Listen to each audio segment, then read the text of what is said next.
I'm the one to turn to for news and Doppler 12,000 weather.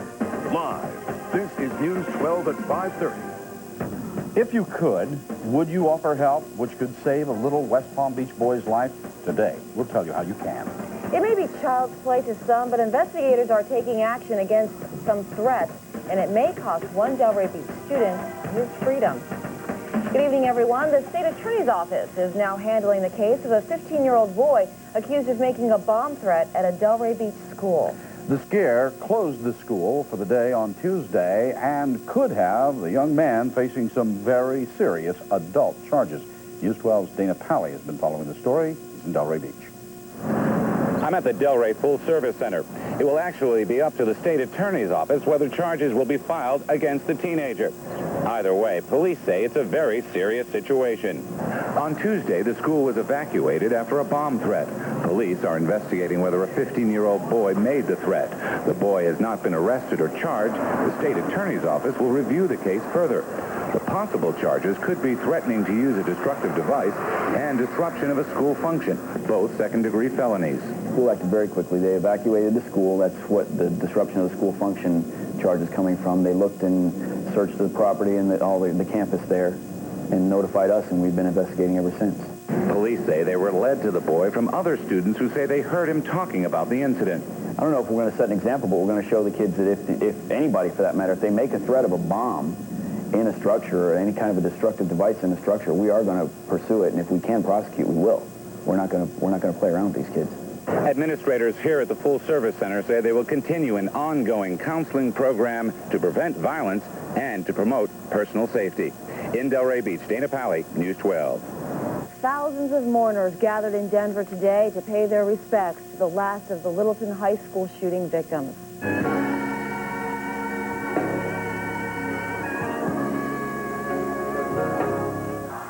Nearly 5,000 people packed that church in Littleton. 18-year-old Isaiah Scholes was the only black student among those killed in the Columbine High School shooting last week.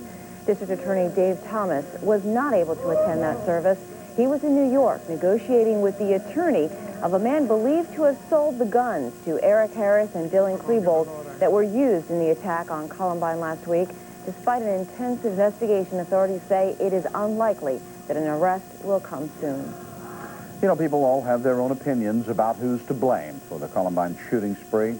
Some fingers have been pointed at the media, but there are some who say the media has been serving the public well.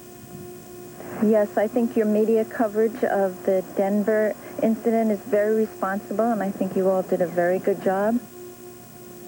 So how do you feel? Do you think media coverage of the tragedy in Littleton has been responsible? If you'd like to answer the question, all you have to do is give us a call with your answer at 820-4511. When prompted, enter 1212, and then answer the question on the Treasure Coast, the number 344-4586. If you want to use the internet, you can do it. Log in to gopbi.com, click on the News 12 net poll link, and answer the question there. The results of the unofficial survey will be released tonight at 11 on News 12. In the wake of the deadly Colorado school shooting, Florida policymakers are looking for ways to prevent that kind of tragedy from happening here. As Chris Chmura explains, a law enforcement gathering today pinpointed education as the best medicine. The frightening images of the Colorado school shooting are still fresh in the minds of many, leaving law enforcers looking for ways to prevent that style of shooting from ever happening in the Sunshine State. One of the reasons kids bring weapons to school is because they're afraid. 361 kids brought guns on campus in Florida last year. Now experts from around the state are studying school shootings to prevent them. Their main message is awareness built through partnerships between police officers and educators to keep a lookout for signs of violence. We need to do more things like that. It has to be a collaborative issue. It is not a law enforcement issue alone. Right now, officers are focusing a lot of attention on the Colorado shooting and so-called copycat killers who use that shooting as a template for terror. It's the ones that don't violate the law and the ones we don't know about out there that really concern us. Those kinds of kids have the element of surprise. That's serious to law enforcers because recently copycat kids have been caught attempting to pull deadly stunts. Perhaps the kids haven't committed the crimes yet, but they were planning to. We're hearing a lot about conspiracies and kids getting stuff off the internet on how to build bombs and so forth. So far, the state's been lucky because the experts think good kids turn in delinquents who brag about what they're planning. But in terms of going the full distance and really acting out the copycat, we haven't seen that yet. The experts' work, there are no promises for the future of school safety. In Tallahassee, Chris Chmura, News 12. Despite outbursts of juvenile violence like the Colorado shooting, trends for kids who are charged with murder have been steadily declining. In fact, last year, 94 kids were charged with murder one, compared with 161 in 1993. The sheriff of Palm Beach County is planning to beef up his budget and bring more protection to the people on the street level. Sheriff Bob Newman wants to increase spending by a little more than $6 million. Several new positions would be created with extra funding to include 22 more deputies on road patrol and 13 on-scene investigators. County commissioners are expected to approve the sheriff's new budget plan. A symbol of faith finds a new home. Today, workers removed the cross from atop the old First Methodist Church in downtown West Palm Beach. The 1925 building is being renovated and will become the centerpiece of the new City Place project. Developers said the cross had to go. Turns out the renovation company's owner and the project manager both attended the old church. They decided to save the cross and take it to their church's new location. A lot of the older people in the church would love to see that, and there's a lot of great memories here. A lot of people in this community grew up and worshiped here. The cross will become part of a new sanctuary building at United Methodist Church of the Palm Beaches.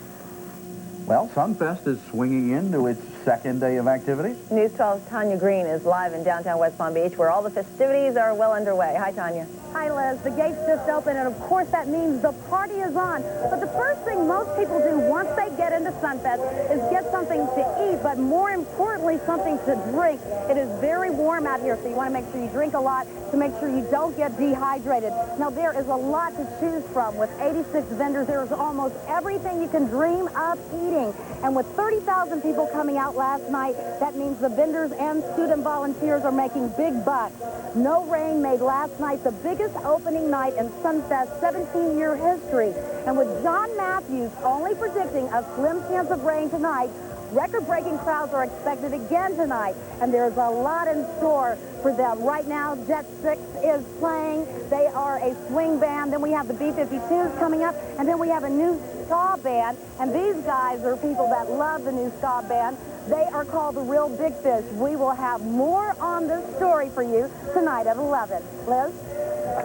Thanks. Looks like everybody's having a good time. Enjoy the lemonade. I want some of that lemonade. It looked refreshing. Mm-hmm. You know, Floridians paid their last respects to Governor Lawson Chiles back in December, but he is now being laid to rest again. We're going to explain. A 6-year-old West Palm Beach boy needs a bone marrow transplant to live. We'll tell you how you can help him. Plus, Martha Stewart will tell you how to get rid of ugly furniture dents in your carpet. News 12 at 5:30. We'll be right back.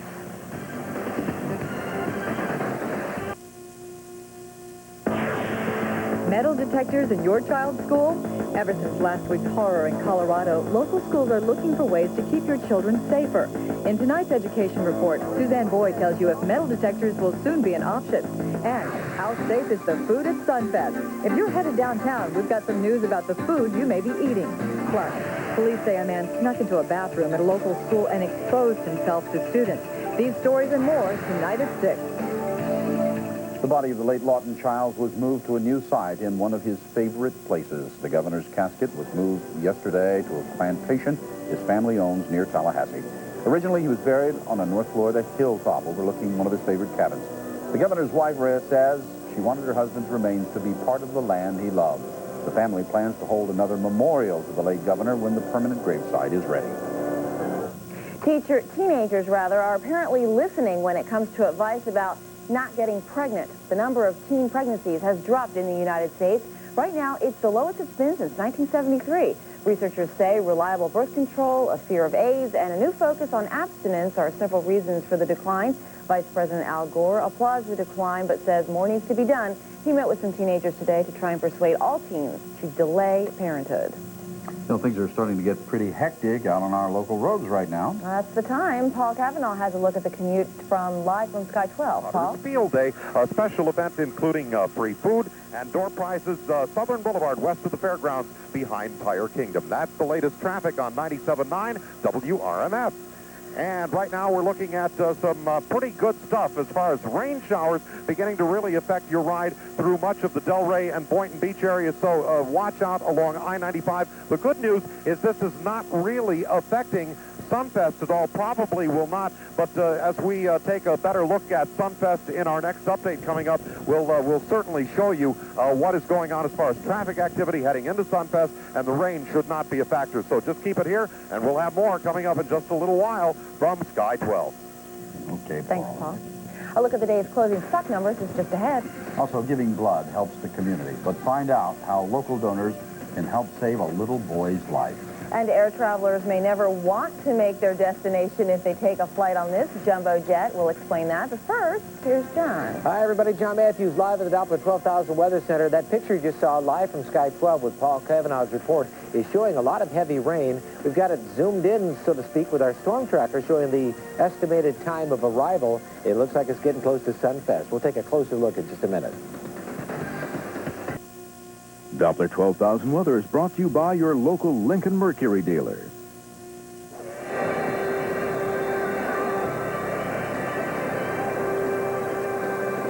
Three record high closes in a row for the Dow. It closed up 33 points to end the day at 10,878 on volume of more than 960 million shares today.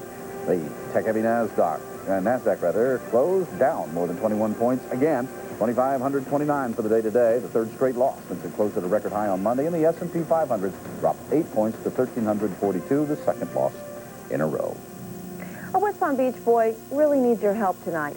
6-year-old Tyler English is in need of a bone marrow transplant to save his life. Medical reporter Sally Lewis joins us now with details on how you can help. Sally? Liz, Tyler English has a very rare genetic disorder. Doctors say his prognosis isn't good. But Tyler can live if he can get a bone marrow transplant. And here's the hard part. Doctors say finding somebody with the same genetic makeup as Tyler won't be easy. Thank you. Tyler is a highly spirited little boy who enjoys kissing his mom and 2 siblings.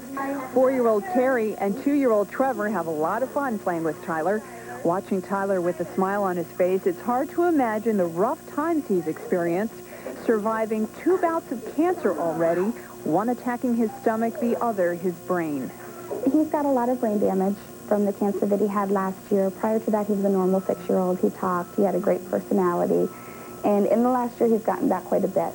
Tyler inherited a defect from his mother called X-linked lymphoproliferative disorder. Since Lisa is a carrier, there was a 50-50 chance of passing it on to her son. Tyler was born with it, Trevor born healthy. The disorder leaves Tyler susceptible to cancer. Tyler's mom, Lisa, knew there was trouble before he was born and was told at the time that the biggest threat to Tyler would be mono. Had we been told back then how bad it was going to be, I think our decisions probably would have been affected. He's been through a whole lot. The first bone marrow transplant didn't take. Now the search is on for a second donor. If we can find an identical donor who matches the same antigen setup in his body, similar match from another donor, then that would be a cure for him. The blood bank is trying to help Tyler by offering to test donors' blood to see if their bone marrow is a match for his. They say not only will it help Tyler, but many other people as well. It's a long shot to find matches. It's like looking for a needle in a haystack. If you would like to donate blood and help Tyler and a lot of other people in his shoes in our community, News 12 is sponsoring a blood drive for Tyler on Saturday. It'll be held on May 1st at the Publix at 6790 Forest Hill Boulevard. That's in West Palm Beach in the River Bridge Plaza. It's from 10 a.m. until 6 p.m. You can give blood, then at no cost, the blood bank will run a special test to see if your bone marrow matches the bone marrow of Tyler. We all wish Tyler all the best of luck, and we will keep you posted on his condition in this Medical Advances segment. This is Doppler 12,000 Weather. Good luck, little Tyler. I want you to make sure you do fine. Absolutely. So what's all this rain business at Sunfest, Johnny? It's pretty close, you guys. I'm getting awful nervous.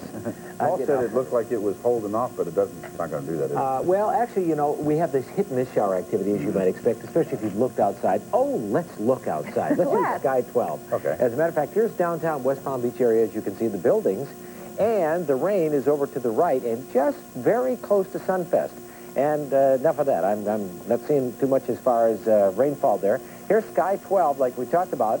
And again, we're right in the West Palm Beach area, and you can see West Palm Beach and